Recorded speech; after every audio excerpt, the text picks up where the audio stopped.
Well, hi everybody, and welcome to another CMYK Sabbath Gathering. My name is Matt, and as a faith community, we believe in rest. And so we think it's important for us to practice that rest every so once in a while and take a break from our normal weekend gatherings on Sundays and just spend the whole day playing and resting, that we spend time enjoying relationship, enjoying creation, and remembering and reflecting on the fact that God is here, He's for us, and He loves us. And so today, wherever you are and whatever's going on, we want to encourage you to take these next few moments to breathe deep and reflect on some things that we think really matter. And to help us do that, we've invited a member of our community, one of our best friends, Parker Brown, to come and share a song that he wrote.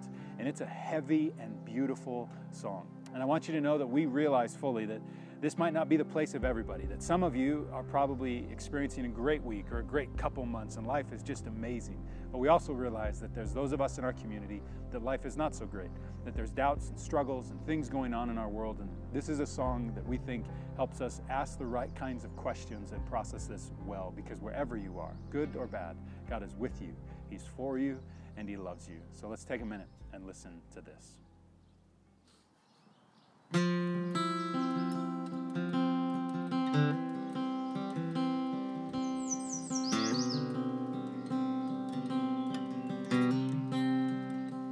Since I was born, I've walked this road for 40 years, 20 more.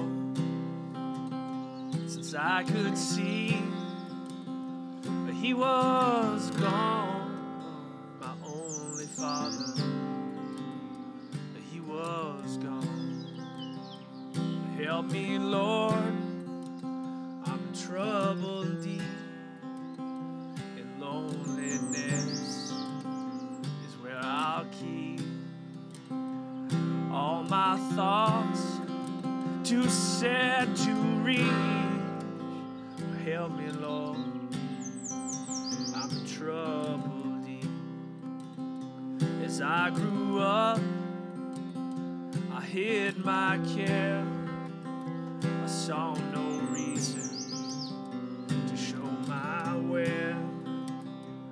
Called your name, but you would not come. I cried all night, but you wouldn't come. Now help me, Lord, I'm in trouble deep, and loneliness is where I'll keep all my thoughts, too sad to read. Help me, Lord, I'm in trouble deep.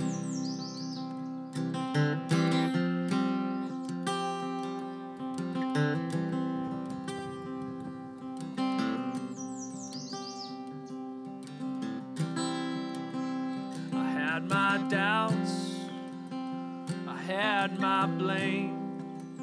What does this man get his name? Left alone to confront my shame. What does this man get his name?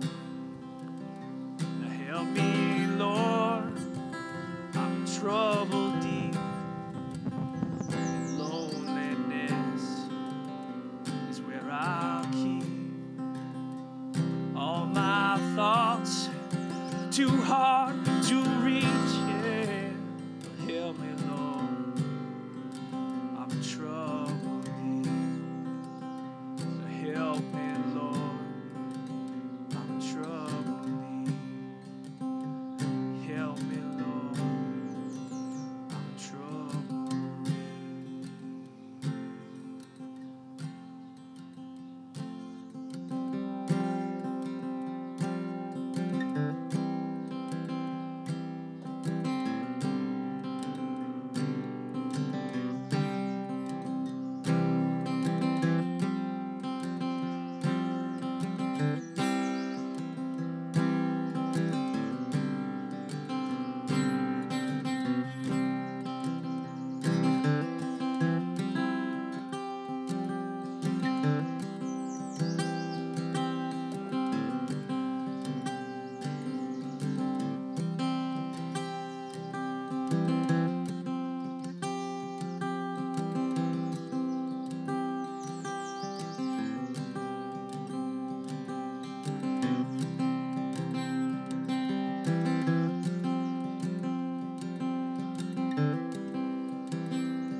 Well, I think all of us have probably experienced that story or that book that we've fallen in love with.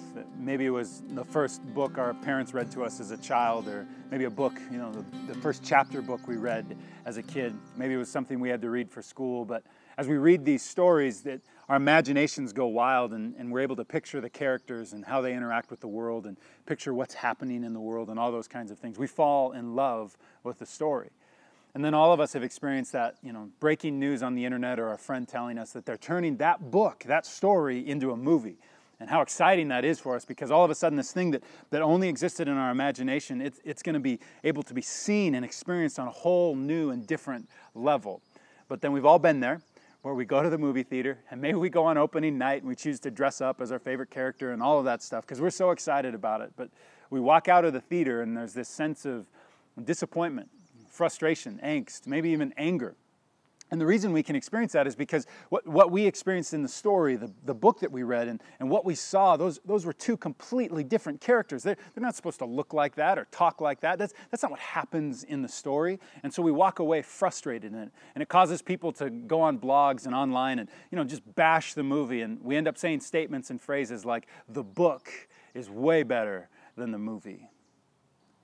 What if you and I were to pick up this book, the Scriptures, the Bible, and this were to be the only thing that we had? In other words, our interaction with who God is and Jesus and the way that we're to interact with each other, the way the church is supposed to look. This was the only picture and image we had. What would be created in our imaginations, and how would we think things should go?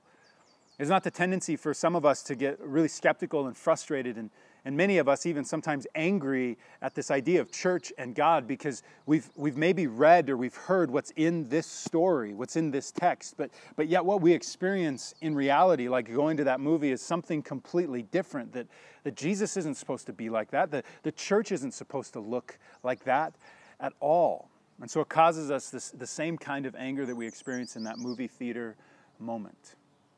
We as the CMYK community have decided to work really hard to keep things really simple, because we understand the tendency for church and Jesus to become all these other things that maybe are never talked about in the text. And whether or not those things are good or bad is indifferent to us, but what's important is that we spend time focusing on what we think matters. And we think that Jesus invites us into something really beautiful.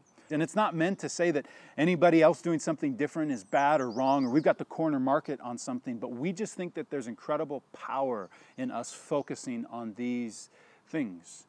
So where church and Jesus has become about all these other ideas and concepts and traditions and services and sermons and all these kinds of things, we like to ask the question of, well, what if church, what if this faith community were simply about people first and foremost? It's about a community of people, like in Scripture, the story that we read, that just ridiculously love each other well. That if there's a need, that we work hard to take care of it. It's a community that's driven to actually know one another. And not just on a first name basis, but understand, how is your week? What's going on in your world? How's your family? How's your job? Whatever those things are, that we're focused on that. And that if you interact with us as a community, you know that we love you and that we're for you and with you, just like our God is.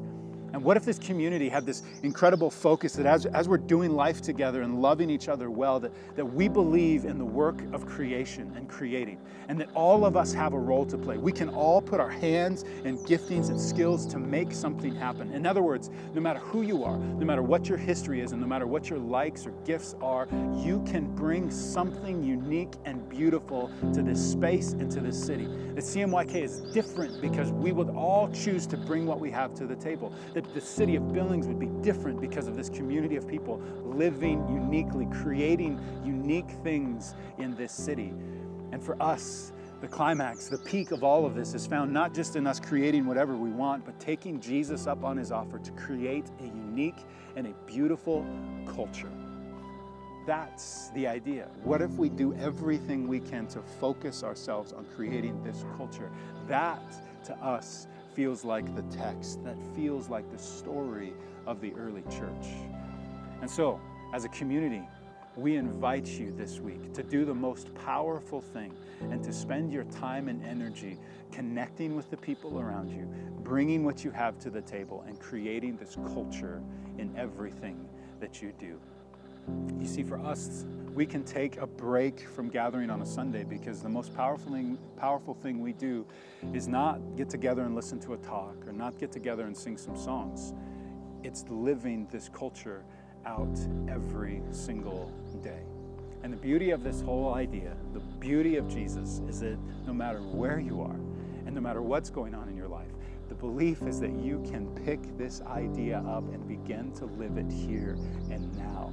That no matter where your spiritual life is, you can see yourself to be someone connecting with the God who's here and present now, and you can say, I have enough. No matter what your relational world is like, you can choose to see people differently, uniquely, and beautifully, and choose to pursue them as intentional friends. It does not matter. We can all be a part of this thing.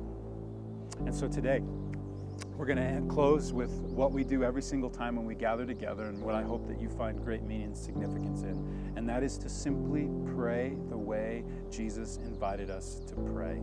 It's called the Lord's Prayer. It's found in Matthew chapter 6, and for us as a community, we revolve our times around this prayer because we think Jesus is inviting us into these kinds of things. And we also believe Jesus when he says that if you pray for something and you believe that it's yours, you've received it. And so we pray these things believing that we've received it. So when we ask for forgiveness, we've received it. When we ask for God's kingdom and work to come, it's here and it's now. When we ask for these kinds of things, he's already giving them to us. And so, as the text is on the screen, we want to invite you to pray and reflect on these statements.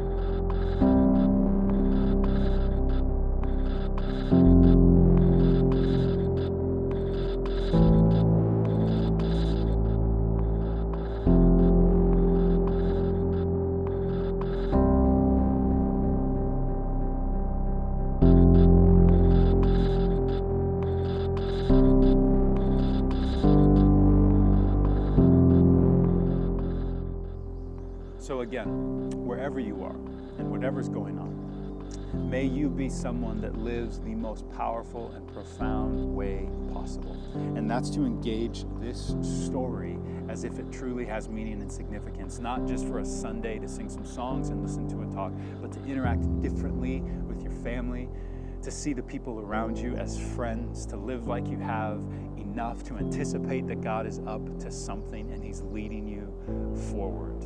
This is what's profound, and this is what's significant to us. We also want to encourage you, we'll be gathering next Sunday at 5, and we would love to see anyone and everyone there. You are always welcome here as we come and revolve our time around this new creating culture. We hope that you guys have a great week, and please, if there's anything we can do for you, let us know. We also want to let you know that if you want to give, you can do that online at our website. This community believes in living like we have enough financially, and so we give away more than we receive as a community, and we want to invite you to be a part of that. You can go to cmykchurch.com and click on that giving link and be a part of that. Thank you so much. We'll see you guys next Sunday.